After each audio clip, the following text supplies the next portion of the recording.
Hi every one. PSC പരീക്ഷകളിലെ നദികൾ എന്ന ടോപ്പിക്കാണ് നമ്മൾ പഠിച്ചുകൊണ്ടിരിക്കുന്നത്. ഇതിനു മുൻപുള്ള വീഡിയോയിൽ നമ്മൾ പെരിയാർ, ഭാരതപ്പുഴ, പമ്പ, ചാലിയാർ എന്നീ നദികളെക്കുറിച്ച് പഠിച്ചിട്ടുണ്ടായിരുന്നു. ഇന്ന് നമുക്ക് ബാക്കിയുള്ള നദികളെ കൂടി പഠിക്കാം. അടുത്തതായി നമ്മൾ നോക്കാൻ പോകുന്നത് ചാലക്കുടി പുഴയെക്കുറിച്ചാണ്.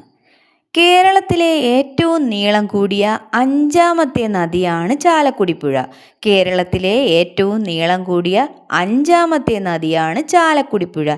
ചാലക്കുടി പുഴയുടെ ആകെ നീളം എന്നത് 145.5 കിലോമീറ്റർ ആണ്, അല്ലെങ്കിൽ 90 മൈൽ. എത്രയാണ്? 145.5 കിലോമീറ്റർ അല്ലെങ്കിൽ 90 മൈൽ. പറമ്പിക്കുളം, കുരിയാർകുട്ടി, ഷോളയാർ, കാരപ്പാറ, ആനക്കയം എന്നീ പുഴകൾ ചേർന്ന് രൂപം കൊള്ളുന്ന നദിയാണ് ചാലക്കുടി പുഴ എന്നത്. ഏതൊക്കെ നദികളാണ്? പറമ്പിക്കുളം, കുരിയാർകുട്ടി, ഷോളയാർ, കാരപ്പാറ, ആനക്കയം എന്നീ പുഴകൾ ചേർന്ന് രൂപം കൊള്ളുന്ന നദിയാണ് ചാലക്കുടി പുഴ. അതിരപ്പള്ളി, വാഴച്ചാൽ, പെരിങ്ങൽകുത്ത് വെള്ളച്ചാട്ടങ്ങൾ സ്ഥിതി ചെയ്യുന്ന നദിയാണ് ചാലക്കുടി പുഴ. ഏതൊക്കെയാണ്? അതിരപ്പള്ളി, വാഴച്ചാൽ, പെരിങ്ങൽകുത്ത് വെള്ളച്ചാട്ടങ്ങൾ സ്ഥിതി ചെയ്യുന്ന നദിയാണ് ചാലക്കുടി പുഴ. ജൈവ വൈവിധ്യം ഏറ്റവും കൂടുതലുള്ള നദിയാണ് ചാലക്കുടി പുഴ എന്നത്. ജൈവ വൈവിധ്യം ഏറ്റവും കൂടുതലുള്ള നദിയാണ് ചാലക്കുടി പുഴ. പെരിങ്ങൽകുത്ത് ജലവൈദ്യുത പദ്ധതി, ഷോളയാർ ജലവൈദ്യുത പദ്ധതി എന്നിവ സ്ഥാപിച്ചിരിക്കുന്ന നദിയാണ് ചാലക്കുടി പുഴ. പെരിങ്ങൽകുത്ത് ജലവൈദ്യുത പദ്ധതിയും ഷോളയാർ ജലവൈദ്യുത പദ്ധതിയും സ്ഥാപിച്ചിരിക്കുന്ന നദിയാണ് ചാലക്കുടി പുഴ. കേരളത്തിൽ ഏറ്റവും കൂടുതൽ മത്സ്യസമ്പത്തുള്ള നദിയാണ് ചാലക്കുടി പുഴ. കേരളത്തിൽ ഏറ്റവും കൂടുതൽ മത്സ്യസമ്പത്തുള്ള നദിയാണ് ചാലക്കുടി പുഴ. ജലസേചനത്തിനായി ചാലക്കുടി പുഴയിൽ നിർമ്മിച്ചിരിക്കുന്ന ഡാമാണ് തുമ്പൂർ മൊഴി. അപ്പോൾ തുമ്പൂർ മൊഴി ഡാം ഏത് നദിയിലാണ്? ചാലക്കുടി പുഴയിലാണ്. ചാലക്കുടി പുഴ പെരിയാറുമായി കൂടിച്ചേരുന്ന സ്ഥലമാണ് പുത്തൻവേലിക്കര. അതെവിടെയാണ്? എറണാകുളം ജില്ലയിലാണ്. ചാലക്കുടി പുഴ പെരിയാറുമായി കൂടിച്ചേരുന്ന സ്ഥലമാണ് പുത്തൻവേലിക്കര. കേരളത്തിലെ ഏക ഓക്സ്ബോ തടാകം ഏതാണ്? എവിടെയാണ്? ചാലക്കുടി പുഴയിലെ വൈന്തലയിലാണ് കേരളത്തിലെ ഏക ഓക്സ്ബോ തടാകം സ്ഥിതി ചെയ്യുന്നത്. ചാലക്കുടി പുഴയിലെ വൈന്തലയിലാണ് കേരളത്തിലെ ഏക ഓക്സ്ബോ തടാകം സ്ഥിതി ചെയ്യുന്നത്. അതേപോലെ ചാലക്കുടി പുഴ പതിക്കുന്ന കായൽ ഏതാണ്? കൊടുങ്ങല്ലൂർ കായലാണ്. ഏതാണ്? കൊടുങ്ങല്ലൂർ കായൽ. നിറ്റ ജെലാറ്റിൻ ഇന്ത്യ ലിമിറ്റഡ് എന്ന സ്ഥാപനം കാരണം മലിനീകരിക്കപ്പെടുന്നു എന്ന് ആരോപിക്കപ്പെടുന്ന നദിയാണ് ചാലക്കുടി പുഴ. ചാലക്കുടി പുഴ പെരിയാറിൻ്റെ ശാഖയായ മംഗലപ്പുഴയുമായി കൂടിച്ചേരുന്ന സ്ഥലമാണ് പുത്തൻവേലിക്കര, എറണാകുളം ജില്ല. ചാലക്കുടി പുഴ പെരിയാറിൻ്റെ ശാഖയായ മംഗലപ്പുഴയുമായി കൂടിച്ചേരുന്ന സ്ഥലം ഏതാണ്? പുത്തൻവേലിക്കര.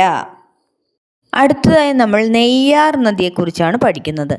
നെയ്യാർ നദിയുടെ ആകെ നീളം എന്നത് 56 കിലോമീറ്റർ ആണ്. എത്രയാണ്? 56 കിലോമീറ്റർ. നെയ്യാർ ഉത്ഭവിക്കുന്നത് പശ്ചിമഘട്ടത്തിലെ അഗസ്ത്യമലയിൽ നിന്നാണ്. എവിടെയാണ്? അഗസ്ത്യമലയിൽ നിന്നാണ്. കേരളത്തിലെ ഏറ്റവും തെക്കേ അറ്റത്തെ നദിയാണ് നെയ്യാർ. ഏറ്റവും തെക്കേ അറ്റത്തെ നദിയാണ് നെയ്യാർ. നെയ്യാർ പതിക്കുന്ന കടലാണ് അറബിക്കടൽ. നെയ്യാർ പതിക്കുന്ന കടലാണ് അറബിക്കടൽ. നെയ്യാറിൻ്റെ പ്രധാന പോഷക നദികളാണ് കല്ലാർ, കരവലിയാർ എന്നിവ. മരക്കുന്നം ദ്വീപ് സ്ഥിതി ചെയ്യുന്ന നദീതീരമാണ് നെയ്യാർ. അതേപോലെ അരുവിപ്പുറം സ്ഥിതി ചെയ്യുന്നത് നെയ്യാറിൻ്റെ തീരത്താണ്. അടുത്തതായി മഞ്ചേശ്വരം പുഴയെക്കുറിച്ചാണ് പഠിക്കുന്നത്. മഞ്ചേശ്വരം പുഴയുടെ നീളം 16 കിലോമീറ്റർ ആണ്. മഞ്ചേശ്വരം പുഴയുടെ നീളം 16 കിലോമീറ്റർ ആണ്. മഞ്ചേശ്വരം പുഴ ഉത്ഭവിക്കുന്ന സ്ഥലം കാസർഗോഡ് ജില്ലയിലെ ബാലപ്പൂണി കുന്നുകളാണ്. ബാലപ്പൂണി കുന്നുകൾ ഏത് ജില്ലയാണ്? കാസർഗോഡ്. കേരളത്തിലെ ഏറ്റവും വടക്കേ അറ്റത്തെ നദി ഏതാണ്? മഞ്ചേശ്വരം പുഴ. അപ്പോൾ കേരളത്തിലെ ഏറ്റവും തെക്കേ അറ്റത്തെ നദി നെയ്യാറാണെങ്കിൽ ഏറ്റവും വടക്കേ അറ്റത്തെ നദിയാണ് മഞ്ചേശ്വരം പുഴ. കേരളത്തിലെ ഏറ്റവും നീളം കുറഞ്ഞ നദിയാണ് മഞ്ചേശ്വരം പുഴ. എത്ര കിലോമീറ്റർ ഉണ്ട്? 16 കിലോമീറ്റർ മാത്രം. തലപ്പാടിപ്പുഴ എന്നറിയപ്പെടുന്ന നദിയാണ് മഞ്ചേശ്വരം പുഴ. എന്താണ് അറിയപ്പെടുന്നത്? തലപ്പാടിപ്പുഴ. മഞ്ചേശ്വരം പുഴ പതിക്കുന്ന കായലാണ് ഉപ്പളക്കായൽ. ഏതാണ്? ഉപ്പളക്കായൽ. അടുത്തതായി നമുക്ക് കൊടങ്ങരപ്പള്ളം പുഴയെക്കുറിച്ച് പഠിക്കാം. കൊടങ്ങരപ്പള്ളം പുഴ ഒഴുകുന്ന കേരളത്തിലെ പ്രദേശമാണ് അട്ടപ്പാടി. അപ്പം കൊടങ്ങരപ്പള്ളം പുഴ ഒഴുകുന്ന കേരളത്തിലെ പ്രദേശം ഏതാണ്? അട്ടപ്പാടി. കൊടങ്ങരപ്പള്ളം പുഴ ഒഴുകി എത്തിച്ചേരുന്ന പുഴയാണ് ഭവാനി. കൊടങ്ങരപ്പള്ളം പുഴ ഒഴുകി എത്തിച്ചേരുന്ന പുഴ ഏതാണ്? ഭവാനി.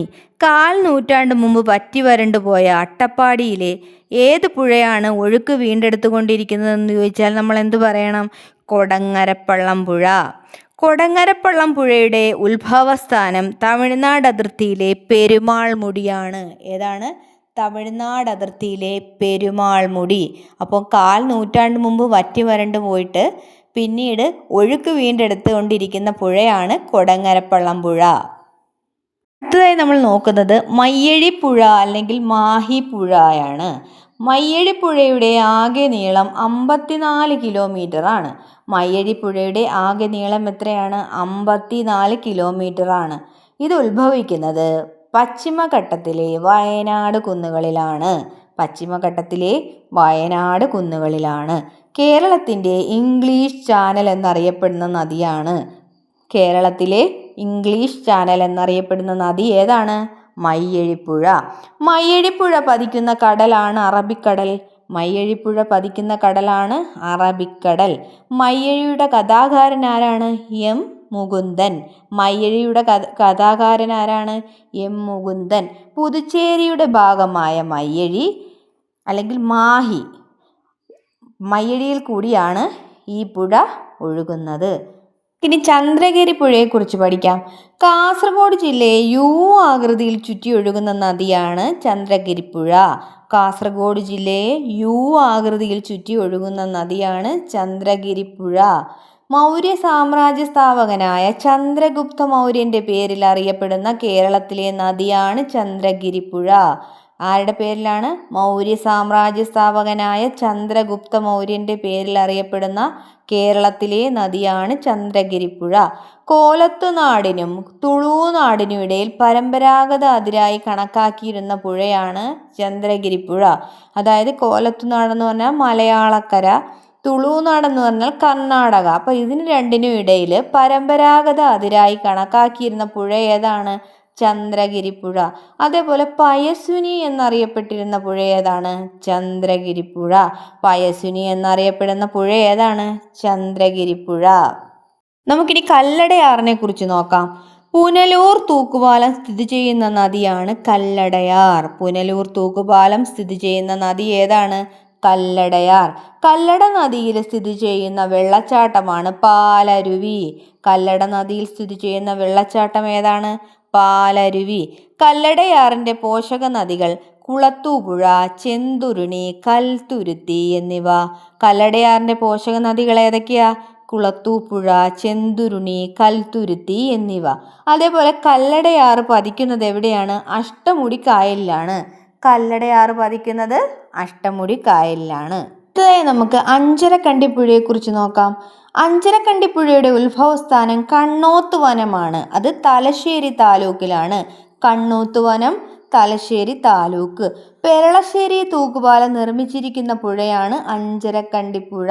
പെരളശ്ശേരി തൂക്കുപാലം നിർമ്മിച്ചിരിക്കുന്ന പുഴയാണ് അഞ്ചരക്കണ്ടിപ്പുഴ. ധർമ്മടം ദ്വീപ് സ്ഥിതി ചെയ്യുന്നത് അഞ്ചരക്കണ്ടിപ്പുഴയിലാണ്. ധർമ്മടം ദ്വീപ് സ്ഥിതി ചെയ്യുന്നത് അഞ്ചരക്കണ്ടിപ്പുഴയിലാണ്.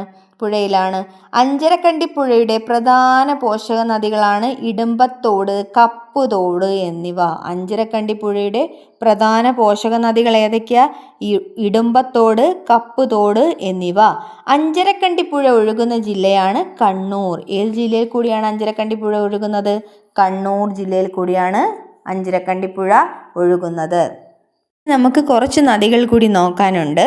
അപ്പോൾ കേരളത്തിലെ മഞ്ഞ നദി എന്നറിയപ്പെടുന്നത് ഏതാണ്? കുറ്റ്യാടിപ്പുഴയാണ്. കേരളത്തിലെ മഞ്ഞ നദി ഏതാണ്? കുറ്റ്യാടിപ്പുഴ. മുരാട് പുഴ എന്നറിയപ്പെടുന്ന നദി ഏതാണ്? കുറ്റ്യാടിപ്പുഴയാണ്. മുരാട് പുഴ എന്നറിയപ്പെടുന്നത് കുറ്റ്യാടിപ്പുഴയാണ്.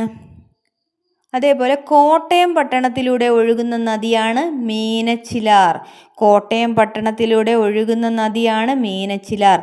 അരുന്ധതി റോയിയുടെ the god of small things എന്ന പുസ്തകത്തിൽ പ്രതിപാദിച്ചിരിക്കുന്ന നദിയാണ് മീനച്ചിലാർ.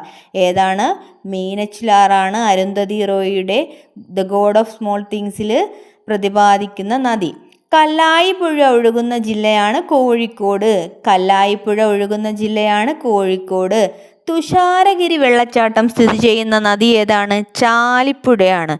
തുഷാരഗിരി വെള്ളച്ചാട്ടം സ്ഥിതി ചെയ്യുന്ന നദി ഏതാണ്? ചാലിപ്പുഴയാണ്. പരവൂർ കായലിൽ പതിക്കുന്ന നദിയാണ് ഇത്തിക്കരപ്പുഴ. പരവൂർ കായലിൽ പതിക്കുന്ന നദിയാണ് ഇത്തിക്കരപ്പുഴ. കർണാടകയിൽ ഉത്ഭവിച്ച് കേരളത്തിലേക്ക് ഒഴുകുന്ന പ്രമുഖ നദിയാണ് വളപട്ടണം. കർണാടകയിൽ ഉത്ഭവിച്ച് കേരളത്തിലേക്ക് ഒഴുകുന്ന പ്രമുഖ നദിയാണ് വളപട്ടണം. വില്യം ലോഗന്റെ മലബാർ മാനുവലിൽ പ്രതിപാദിച്ചിരിക്കുന്ന നദിയാണ് കോരപ്പുഴ. വില്യം ലോഗന്റെ മലബാർ മാനുവലിൽ പ്രതിപാദിച്ചിരിക്കുന്ന നദിയാണ് കോരപ്പുഴ. OV വിജയന്റെ ഗുരുസ്വാഗരം എന്ന കൃതിയിൽ പ്രതിപാദിച്ചിരിക്കുന്ന നദിയാണ് തൂതപ്പുഴ. OV വിജയന്റെ ഗുരുസാഗരം എന്ന കൃതിയിൽ പ്രതിപാദിച്ചിരിക്കുന്ന നദി ഏതാണ്? തൂതപ്പുഴ. SK പൊറ്റക്കാടിന്റെ നാടൻ പ്രേമം എന്ന കൃതിയിൽ പ്രതിപാദിച്ചിരിക്കുന്ന നദിയാണ് ഇരുവഴിഞ്ഞിപ്പുഴ.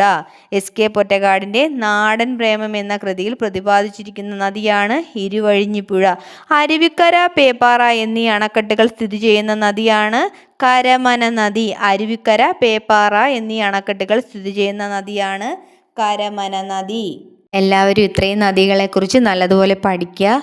ക്ലാസ് ഇഷ്ടമായെങ്കിൽ ഷെയർ ചെയ്യുക, ലൈക്ക് ചെയ്യുക, കമൻറ്റ് ചെയ്യുക. സബ്സ്ക്രൈബ് ചെയ്തിട്ടില്ലാത്തവർ സബ്സ്ക്രൈബ് ചെയ്തിട്ട് കാണുക, സപ്പോർട്ട് ചെയ്യുക. അപ്പോൾ ഇനി നമുക്ക് കിഴക്കോട്ട് ഒഴുകുന്ന നദികളെക്കുറിച്ച് പഠിക്കാനുണ്ട്. അത് നമുക്ക് മറ്റൊരു വീഡിയോയിൽ ചെയ്യാം. അപ്പോൾ താങ്ക് യു ഓൾ.